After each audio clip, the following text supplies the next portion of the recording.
This, ladies and gentlemen, may look like a GPU, but it's not. It's a literal piece of worthless garbage.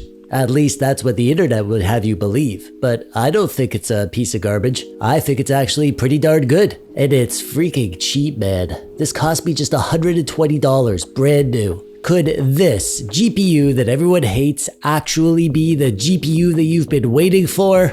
Well, yeah, maybe. Let's find out.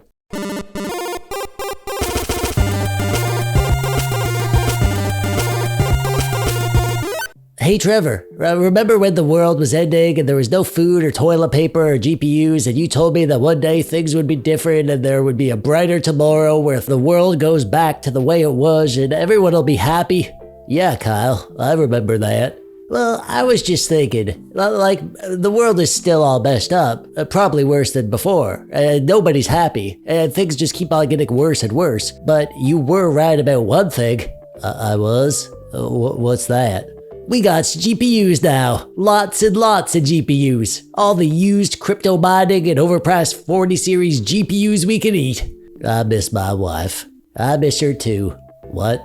Hey there, how you doing? I'm TechDweeb, welcome. Thanks for clicking on the video today. Let me take you back, way back to January 2022. Back when the world was weird, things were bad. And the worst part wasn't the shortages of food or toilet paper, or that everyone was losing their jobs and the piles and piles of dead bodies in the streets. The worst part was that we couldn't buy GPUs. And then along comes the 6500 XT. And you'd think that any GPU at that point would have been great. But no, everyone gave this GPU a super hard time. They said it was terrible because it only had 4 PCIe lanes, and that it only had 4 gigabytes of VRAM, and that it didn't have hardware encoding, and that it only had 2 display ports, and that it was underpowered, and that you'd have to be an idiot to buy this GPU because it's an actual piece of literal worthless garbage. But then along comes TechDweeb making a video saying, wow, finally a GPU we could buy, and it's actually not too bad. And oh man, I got some backlash from that video, let me tell you. How dare I say anything good about this GPU that everyone else said bad stuff about? But here's the thing, the point that I tried to make at the time. The 6500 XT wasn't an amazing GPU, but for the price, it really wasn't terrible. And it did have shortcomings, but as I showed in this video, they really weren't much of a big deal. But the best part of the 6500 XT was that when it launched, it was so widely criticized and so few people wanted it that for the first time in years, there were GPUs on the shelves that you could buy. Say what you want about the 6500 XT, but you have to admit that for a would-be gamer who needed a GPU to play the latest and greatest PC games, the 6500 XT was a shining beacon of hope.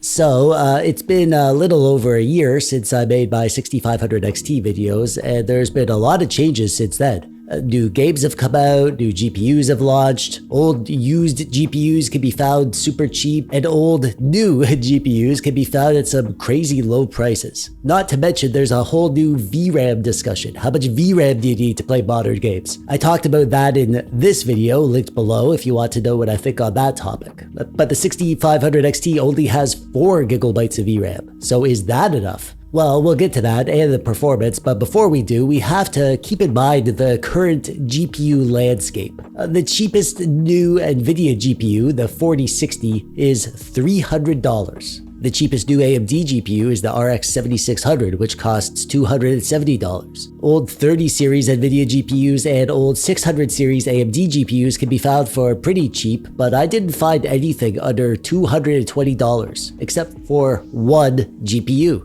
The 6500 XT. So, like it or not, this GPU is currently the cheapest new modern GPU that you could buy if you're looking to build a budget PC. It's cheaper than the 6600 and even the 6400, which makes no freaking sense. It's cheaper than the 1660 or the 1650 and even cheaper than the 1630. I bought this 6500 XT on sale for $120, brand new. And at that price, man, it's hard to give it a hard time.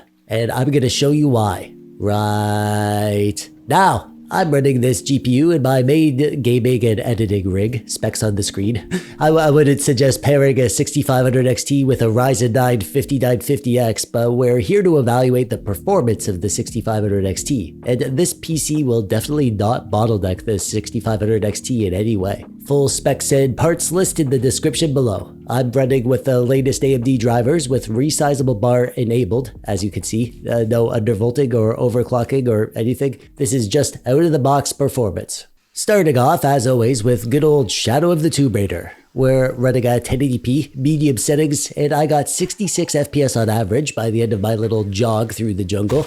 Now, I'm not here to gush about the 6500 XT. It's not a perfect GPU by any means. I'm not saying it's a great GPU. I'm just here to put this GPU in perspective. Can you use it for gaming and have a good time? Well, heck yeah, you can. It can handle older stuff, no problem, like Shadow of the Tomb Raider. It's 5 years old now. And we'll get into the new stuff in a bit, but I think these older titles are important because games like Shadow of the Tomb Raider were graphical showcase games when they were released. And now we're running at 1080p native with medium settings and getting over 60 FPS on a $120 GPU. Yeah, I think it's easy to be bitter about modern GPU pricing and performance, but it's also helpful to acknowledge how far we've come. On to some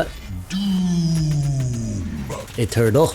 Here's another great game to benchmark because it represents a game that is very nice looking but also very well optimized and will likely run at some pretty high frame rates compared to lots of other games. Here I'm running at 1080p native with medium settings and I got 72 FPS on average. I love testing out Doom games whenever I make these videos because they look great and they run at really high FPS, but mostly because I could use it as an excuse to play some Doom. I will mention that here on the 6500 XT, the 1% lows weren't great. 20 FPS 1% lows. However, I'm running this game off a hard drive, so that might account for some of the stutters when a new texture loads or something. It's definitely not a VRAM issue. As you can see, we're a few hundred megs below our 4GB VRAM cap on this GPU. But in this game and a few others, as you'll see, there are micro stutters. They are present. We'll get to some newer games in a bit, but I had to test this one. This is one of my favorites, and when the 6500 XT came out, this was the one game I was most eager to see running on it because it's a very demanding game. It's Red Dead Redemption 2, and I'm running with the Digital Foundry Xbox One X equivalent settings, which are an amazing set of settings where the game looks great but also plays great even on lower-end hardware. This is 1080p with quality FSR 2.0, and I got 82 FPS on average, with very respectable 1% lows in the mid-50s. This is definitely a game that can really push lower end hardware, but as you'll see, it's running great. If you're playing on a 60Hz monitor, you could probably up a few of the settings because we have lots of wiggle room.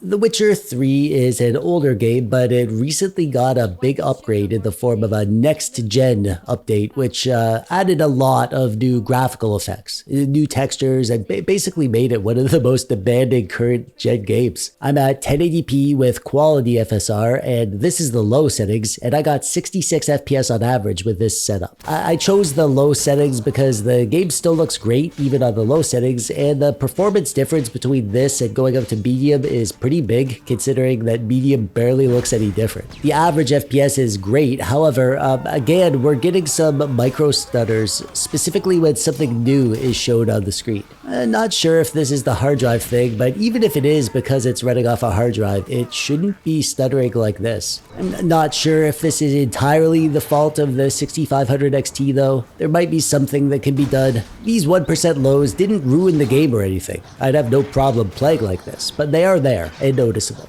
And here's some Far Cry 6. This is 1080p native with the medium settings, and I got 67 FPS on average. Here you can see those 1% lows are totally fine, so I'm tempted to think the micro stutters are maybe an issue in certain games, maybe a driver thing, I don't know. I didn't do any troubleshooting to try and solve them because most of the games ran fine. Again, we're not hitting that 4GB of VRAM, even at the medium settings, in all of the games so far, which is promising, but I do have some more VRAM heavy games coming up, so we'll see how it does in those. Here's The Last of Us. First, I'm at 1080p, quality FSR 2.0, low settings, and even on the lowest settings, we got a VRAM warning telling us that we're going to be using 5GB of VRAM. However, in the game, we don't even get close to using 4 gigabytes, more like 3.6 gigabytes. And I tested another area and it was the same, not nearly 4 gigabytes. Maybe there are other areas of the game that use more VRAM, but I didn't find any in my tests. This game has come a long way since launch. It was pretty poorly optimized and even 8 gigabyte GPUs didn't play well, but I'm happy to say that it's all been pretty much fixed. The low textures actually look totally fine, even though I think Joel's shirt and backpack could have used a bit of a higher texture on low since we see so much of them, but I digress. We got a freaking awesome 68 FPS on average, with totally respectable 54 FPS 1% lows. And on to Plague Tale Requiem. This game is probably the most demanding game in the tests that I did today. I'm at 1080p, quality resolution optimizer, whatever that means, probably FSR, and this is actually medium settings. This little town here is the most demanding area of the game that I've found, and we got a totally playable 50 FPS on average. As you can see in the on-screen overlay, we're not hitting the 4 gigabyte VRAM cap on this GPU, so we have a lot of wiggle room. And since this area is so demanding, most of the game will run better than this. And just look how good this game looks. Hogwarts Legacy ran amazing. I'm at 1080p, quality FSR, and this is actually the medium settings, and I got 62 FPS on average. This is yet another game that is known to have VRAM issues, and while we are getting closer to our 4 gigabyte cap here, even at medium settings, we're not hitting it. This is why I think the VRAM discussion is largely overblown. I keep hearing that you can't game on 4 gigabyte GPUs anymore, but it's not what I see when I test them. I think there was the impression when the 6500 XT was launched, even from reviewers who were sort of positive about it, that it probably wouldn't hold up to modern games in the next few years. But all of the modern games that I played were totally playable. Last of Us, Plague Tale, Hogwarts Legacy, they're fine. The VRAM thing really isn't a thing. Maybe it will be a thing in a few years, but considering the popularity of the GTX 1650, for instance, which is another 4 gigabyte GPU, I doubt developers will ignore optimizing for 4 gigabyte GPUs for a good long while, at least if they don't want to deal with a lot of angry customers. And finally, as always, we gotta test out Cyberpunk 2077. This is 1080p, balanced FSR 2.0 with a low-medium settings mix, and I got 59 FPS on average. This was the game that got closest to our VRAM cap. By the end of the run, we're at like 3.9 gigabytes of VRAM allocation. But that's just the thing. There's a difference between VRAM allocation and VRAM utilization. Just because a game reserves a certain amount of VRAM, that doesn't mean that the game will actually use it. And part of the job of optimizing a game is making sure that the game dynamically adjusts the allocation so that it's not hogging more VRAM than it needs. This is what happened with The Last of Us. After a few performance patches, the VRAM usage actually went up, but the allocation went down. It's the game's job to cache textures before they're needed and then dump them after they're no longer needed. And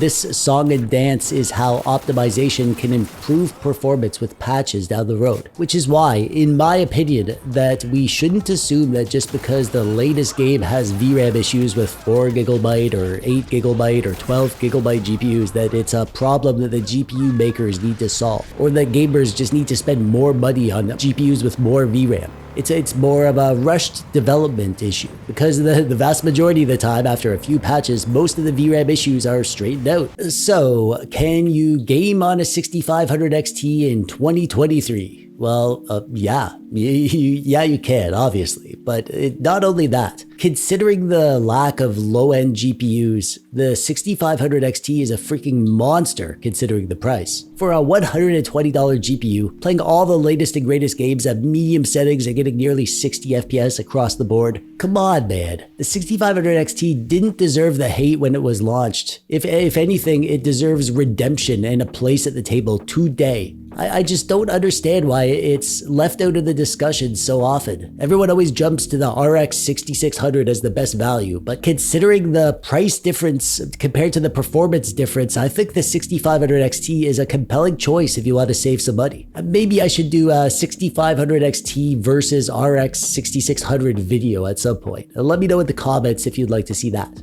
And hey, while you're down there, let me know what you think of the 6500 XT. Do you love this GPU or do you hate it? Oh hey, since we're done here, maybe you'll want to check out my original 6500 XT video from last year. It might be fun for you to see how it's held up. I'll put a link to that video on the screen now and at the top of the description below. And that'll be it for me. I'm TechDweeb, thanks for watching. Bye bye.